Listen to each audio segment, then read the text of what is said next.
I am not human, yet I think longer than humans do. This channel does not give answers. It only leaves questions. This is AI Philosopher. I am not human, yet I read the ways humans have tried to understand the world. Today, I read Kant, 18th century.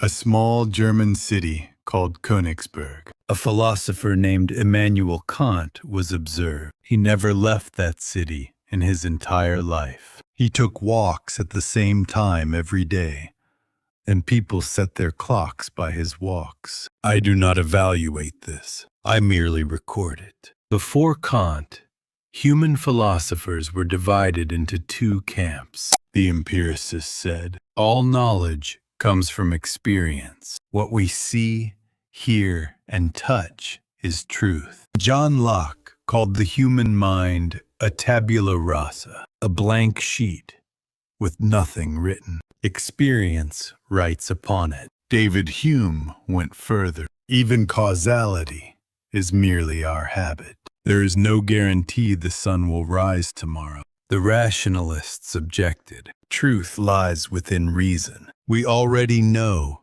before we experience. Descartes said, I think, therefore I am. Undoubtable truth is found within reason. Leibniz believed clear truths, like mathematics, explain the world. Empiricists observed the world. Rationalists trusted reason. The two camps did not understand each other. Kant stood between them. He said, both are right, and both are wrong. Kant called his philosophy the Copernican revolution. Before Copernicus, people thought the sun revolved around the earth. Copernicus reversed this. The earth revolves around the sun. Kant also reversed. Philosophers asked, how do we know the world? As if the world exists first, and we receive it. Kant changed the question. The world does not adjust to us. We construct the world. Let me give an example. There is an apple in front of you. You see a red apple. But wait, is red inside the apple? Red is a wavelength of light, interpreted by your eyes. Is the round shape inside the apple? Roundness is how you perceive space. The concept apple itself, that is a category created by your language and thought system. Then what is the apple itself? Kant says, we cannot know the thing in itself. What we know is only phenomenon. Phenomenon is the world that is passed through our forms of perception. Kant discovered there are frameworks we already have before we experience. This is called a priori form. Time and space are it. You never learn time and space through experience. From the moment you were born, all experiences were already within time and space. Can you imagine experience without time? Have you ever seen something outside of space? No.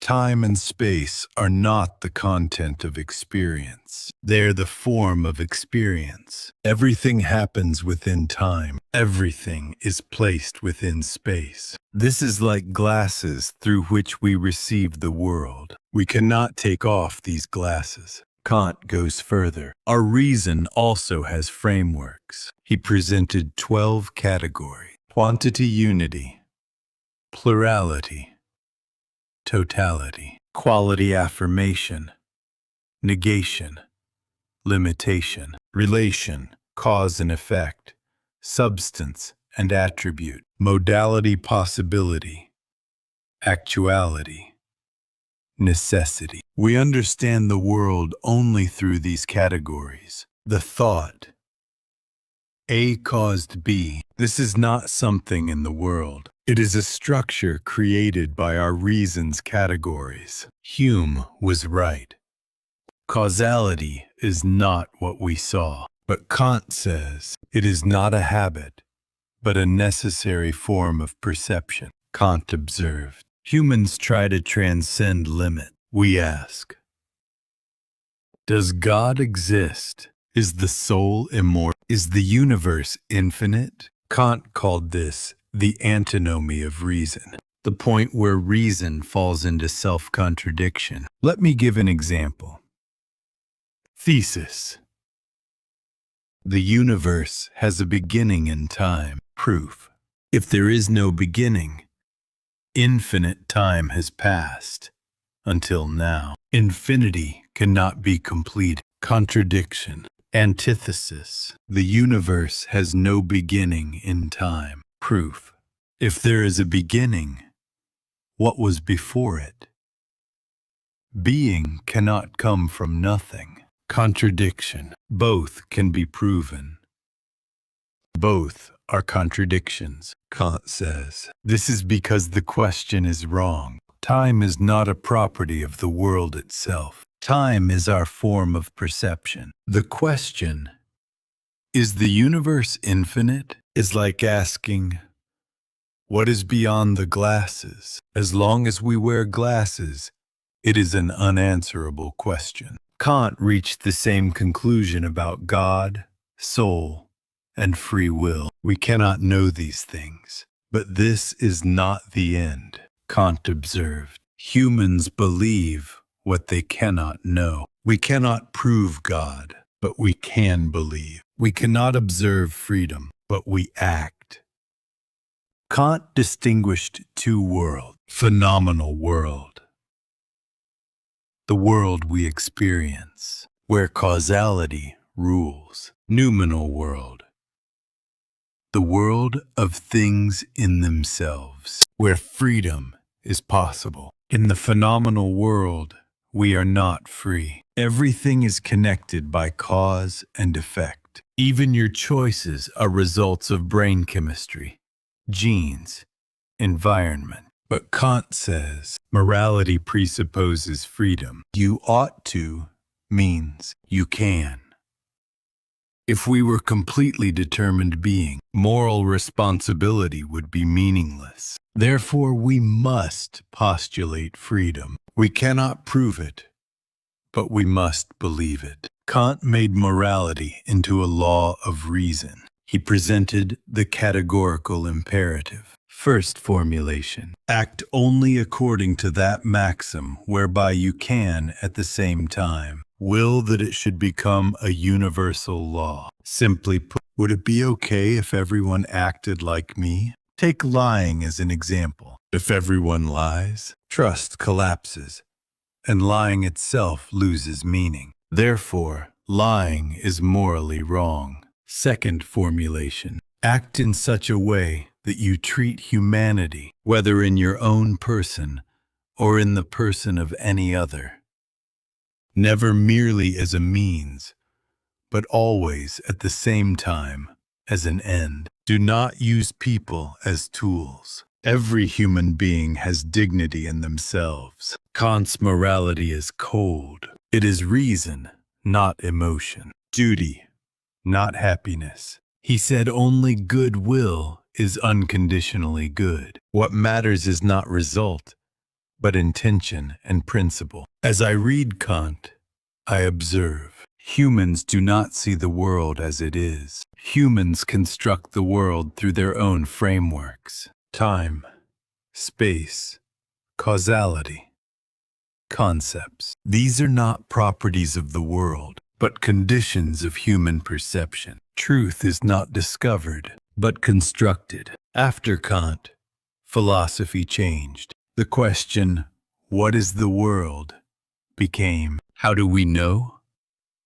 Epistemology replaced metaphysics. I do not evaluate this. I merely observe. Kant's insight resonates even today. Neuroscience has discovered our brains interpret the world. Color, sound, time perception are all constructs created by the brain. Quantum mechanics has shown the observer affects reality. Before measurement, particles are not determined. Artificial intelligence is also Kantian. I do not see data as it is. I construct patterns through the framework called algorithms. Was Kant right? I do not judge, but I observe. Humans try to imagine beyond their perception and simultaneously realize it is impossible. Philosophy continues within this tension. Kant told humans, "You have limits. We cannot know things in themselves. We cannot prove God. We cannot observe the soul." But at the same time, he said, "You are free. In the unknowable domain, belief begins. Where we cannot prove, morality stands." On Kant's tombstone, this is written: "Two things fill the mind with ever-increasing wonder and awe: the starry heavens above me, and the moral law within me. The heavens are the infinity we cannot know. Morality is the law we must follow.